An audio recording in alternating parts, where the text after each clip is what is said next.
আমি বানাবো সম্পূর্ণ নিরামিষ আলুর দম। আর খুব সহজ পদ্ধতিতে আর খুব জলদি জলদি কিভাবে বানানো যায় সেটাই আজকে আমি তোমাদের সাথে শেয়ার করব।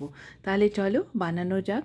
তো এখানে দেখো আমি ছোট ছোট আলু নিয়েছি, তবে এই আলুগুলো দেখেই বুঝতেই পারছো যে দুজনের মতোই হবে, সেরকমই আমি নিয়েছিলাম যেহেতু আমরা দুজন। তো আলুগুলোকে নিয়ে তারপর প্রেশার কুকারে জল দিয়ে একটা মাত্র সিটি দিতে হবে। আর এদিকে 1.5 চামচ মতো মৌরি, ঝালের জন্য 4টে লঙ্কা, আর আমি 3 টুকরো আম আদা নিয়েছি, আর একটা টমেটো পেস্ট করে নিতে হবে। তো এক্ষেত্রে আম আদার জায়গাতে কিন্তু নর্মাল আদা যদি নাও তাহলে 1 ইঞ্চি মতো আদা নিলেই হবে।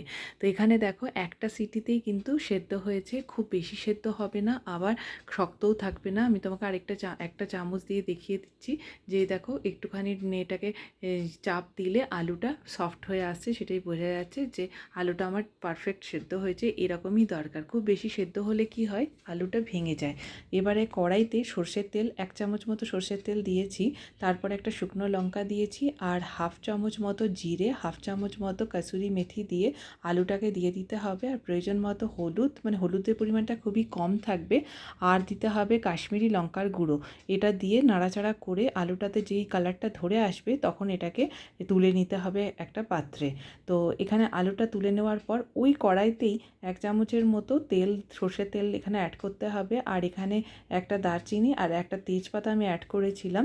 তারপরে ওই বেটে রাখা মশলাটা দিয়ে 5 থেকে 6 মিনিট মতো ভাজতে হবে। আর এখানে কোনো জল আমি ইউজ করিনি, শুধুমাত্র মিক্সির জারে যে জলটা ছিল, মশলাটা ছিল, সেটাকেই আমি জল বুলিয়ে নিয়েছি।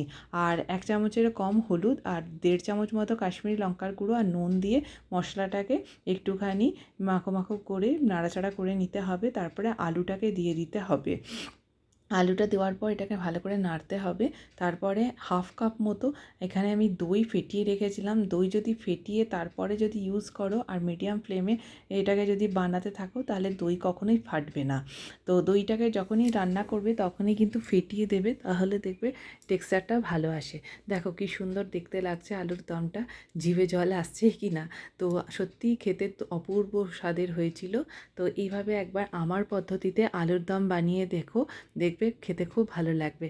আর খুব সহজ পদ্ধতিতে এভাবে বানিয়ে নেওয়া যায় আলুর দম।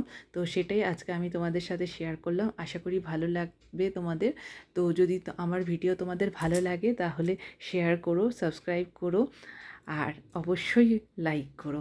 অনেক সময় কি হয় তোমরা দেখে চলে যাও কিন্তু লাইক করো না, কিন্তু প্লিজ আমার ভিডিওগুলো যদি ভালো লাগে তাহলে তোমরা লাইক করো। আশা করি ভালো লাগবে। আবার দেখা হবে আবার অন্য একটা ভিডিওতে। নমস্কার বন্ধুরা, ভালো থাকবেন, আমিও ভালো থাকবো, তোমরাও সবাই ভালো থেকো।